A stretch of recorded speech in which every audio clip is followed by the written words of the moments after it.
Day after day after day, we stuck, nae breath, nae motion, as idle as the painted ship upon a painted ocean.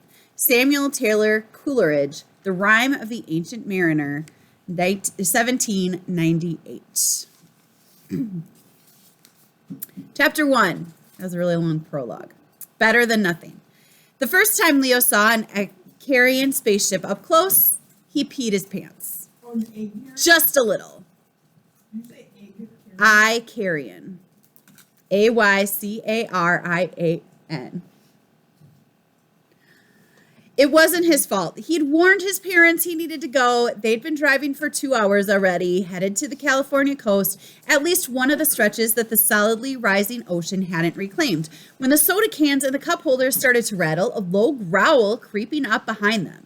Leo and his brother looked through the windshield, and that's when they saw it rumbling up behind them. An Ikari transport, gleaming silver, its hull glinting against the light of Earth's modest sun.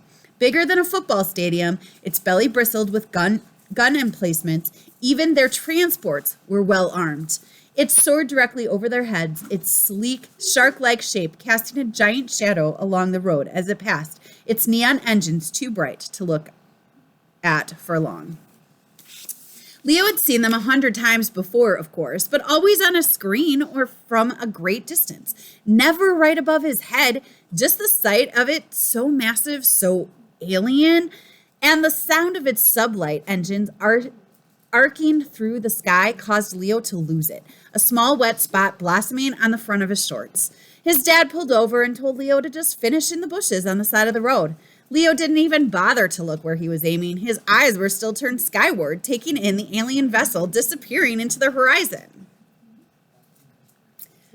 Sorry, Leo said. Don't worry about it. I almost did the same thing the first time I saw one up close, his father said. Amazing, aren't they?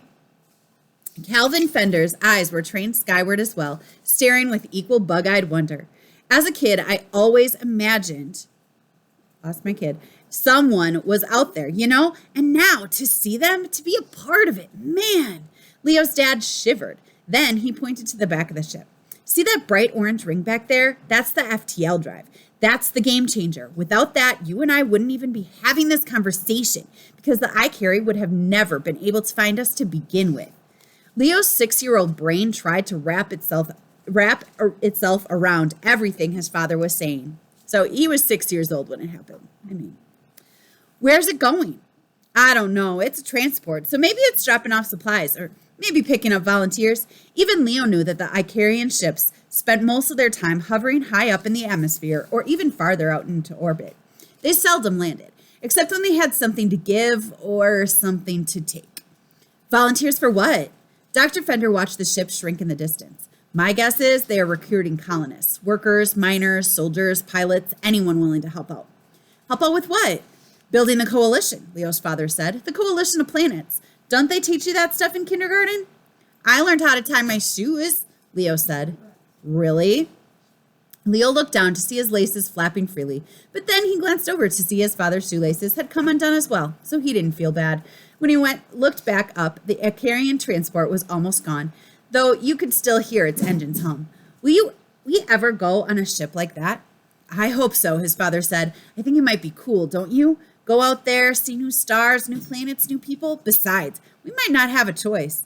Actually, that sounded a little frightening to Leo, especially if it was something he had to do.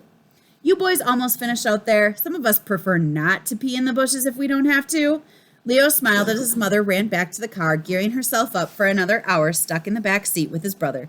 He looked one last time at the wide expanse of sky and the Icarian ship, now just a silver speck on the horizon.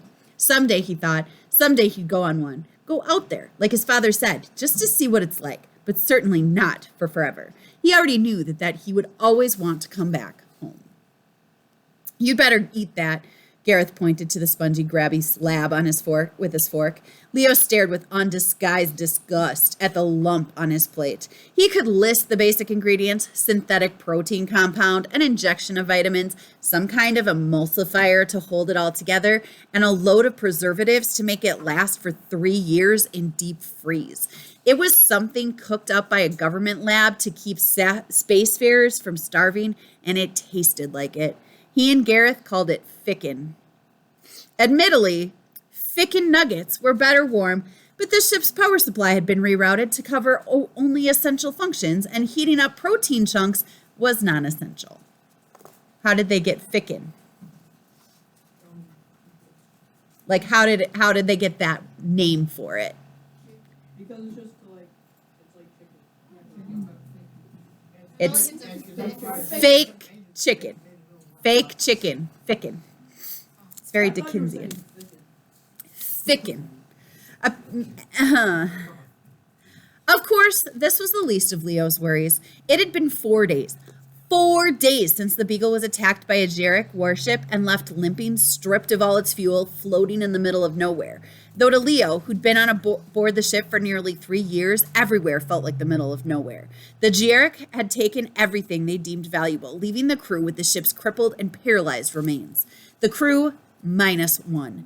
There had been coalition guards on board, engineers, navigators, the captain herself, and yet the Jarek had taken only Leo's father. And it wasn't by chance, at least that's what Leo had gathered from the crew who tried to explain, who came to apologize, like Captain Sato, for not being able to stop them. Almost as if the Jarek attacked the Beagle for a specific purpose of kidnapping his dad, except nobody knew why. Or if they did, they weren't telling the 2 sons he left behind. Arguing over their last chunk of Ficken. I'm serious, eat it. I don't want it, Leo said. The first 2 days after the attack, Leo refused to eat anything at all. He barely slept, every sound causing his pulse to quicken, flashes of his father's face in those last minutes, the too brief hug, that broken promise, be back as soon as I can. The Jarek standing in the doorway, sniffing them out. The images spun around the carousel of his brain, haunting him and denying him any sleep. Not that he could have slept for long, not in the same room as his brother, who had woken up every hour thrashing so violently, Leo was sure he had thrown himself out of the top bunk and break something, as if they both weren't broken enough already. Even now, Leo still wasn't sure he could keep this meal down, but he also knew that